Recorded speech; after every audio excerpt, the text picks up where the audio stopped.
Moi, j'utilise pas ce mot-là dans mon vocabulaire. Je sais pas c'est quoi, mais je le vois, puis là, ils me disent, vous voyez l'image, vous pesez sur le bouton de l'ordinateur, vous mettez ça à off, puis vous arrêtez tout pendant un certain temps, puis vous allez voir, votre création par la suite va être 2 fois plus rapide. Vous allez décupler le... Il est temps de faire un reset. Il est temps de faire un reset. Mais ce qu'il disait, où était le piton? Parce que ça prend un piton pour faire un reset. Il fallait que j'arrête tout.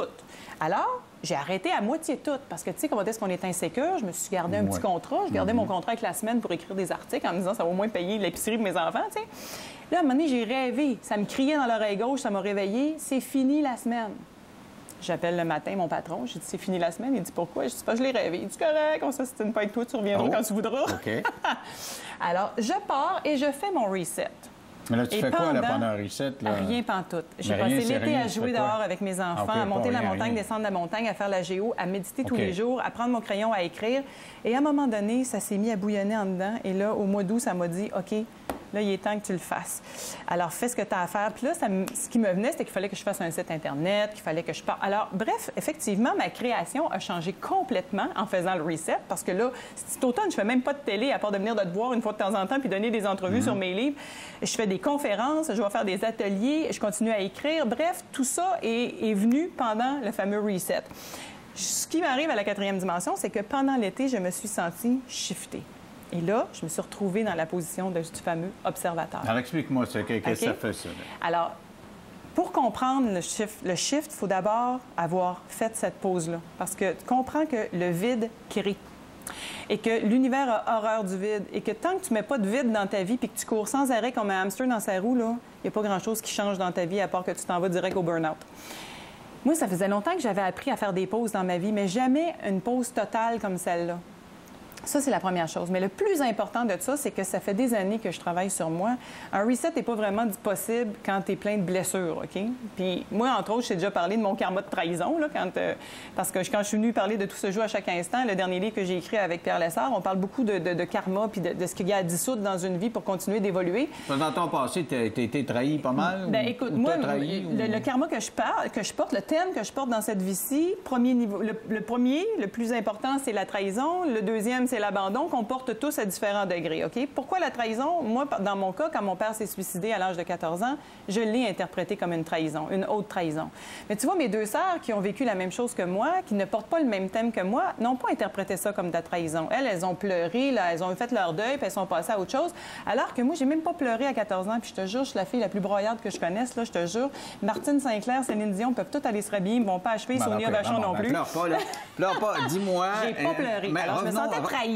OK, mais revenons-en à ton shift. Je reviens. Donc, il fallait que je guérisse la trahison pour pouvoir shifter. Parce que pour comprendre ça, il faut que tu guérisses tes thèmes.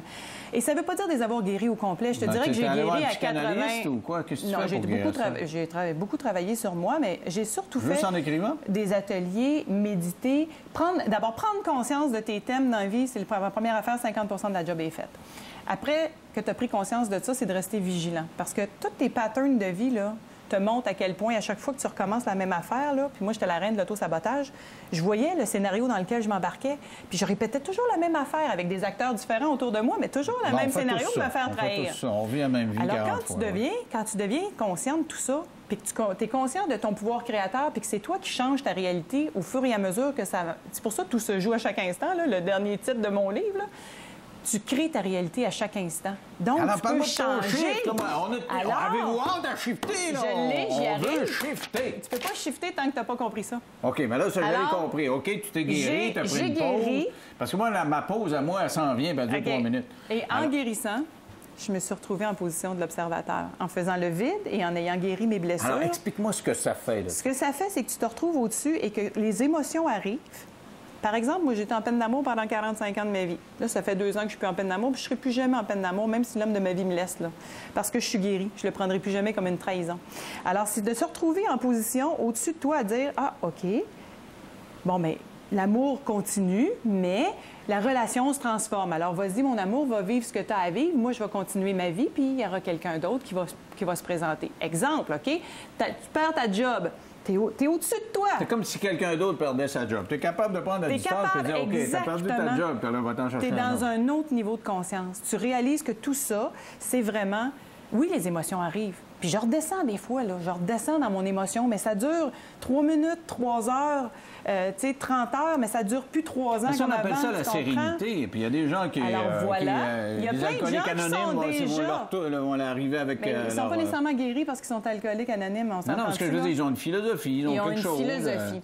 Alors le shift de conscience, c'est vraiment de se retrouver dans un état où est-ce que dans 20 ans, on va regarder en arrière, Denis, puis on va se dire, peux-tu croire qu'on ne croyait pas à la télépathie? Peux-tu croire qu'on ne croyait pas à la médiumnité, aux communications avec le subtil, bref, tout ce qui est dans l'invisible? Puis dans... Ah, là, je te comprends. Là, tu es en train de me dire, l'évolution que tu as faite, toi, là...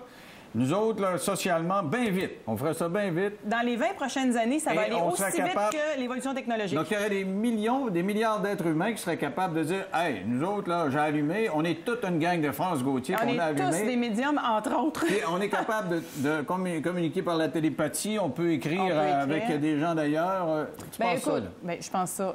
Moi, je canalise pas les personnes décédées, comme je te dis, là. Ça fait que, oui, il y en a qui ont ce talent-là, c'est un don, alors ils vont exploiter ou ils vont développer ce don-là. Moi, je développe le mien, qui est celui de communiquer avec mon higher self, qu'on pourrait appeler des guides. Il y en a qui appellent ça des guides. Mais je suis très claire. Tu sais, j'ai des rêves prémonitoires ultra précis, j'ai des visions ultra précises. Tout ça, c'est quelque chose que j'ai développé dans les dernières années, qui m'ont amené à faire ce shift-là. Et dans ce shift-là, c'est vraiment de se retrouver dans la position de l'observateur et de comprendre qu'on est des êtres multidimensionnels et d'être en contact avec cette autre dimension-là. Moi, je suis en contact avec mon autre dimension à temps plein. Toi, OK, individuellement, est-ce que dans ta lecture des choses sociales, tu vois une amélioration? Tu vois, parce qu'on a l'impression qu'on ratatine, puis qu'il n'y a rien qui va bien. Est-ce que tu vois des signaux qui ferait en sorte qu'on arrive dans cette ère-là, après le post-2012, on arrive, on va se prendre en main, puis on va prendre une conscience collective. Parce que moi, j'ai l'impression que ça va pas très bien, puis qu'il n'y a pas grand monde qui allume. Tout à fait raison. Alors, voici comment est-ce que je l'explique en conférence. Là. Bon, mettons, on va vous faire une petite coupe de skateboard, OK? Ça, là, c'est 2012. 2012 est ici en bas, là. Vois ma coupe de skateboard, là, puis 2012 est ici. Ça fait des millénaires d'involution qu'on vit. On est dans le petit crunch, là, qu'il faut que tu ailles un petit peu plus vite pour switcher de l'autre bord. Hein? Trouves-tu que ça va plus vite, là, de ce temps-là? Tout va plus vite? Tout va vite, c'est sûr. Tout va vite. Alors, ça va à la même vitesse que l'évolution technologique. Donc, tout va beaucoup plus vite. On est dans cette espèce de petite courbe, là, de crunch où est-ce qu'il faut basculer de l'autre côté. On va dire, ah,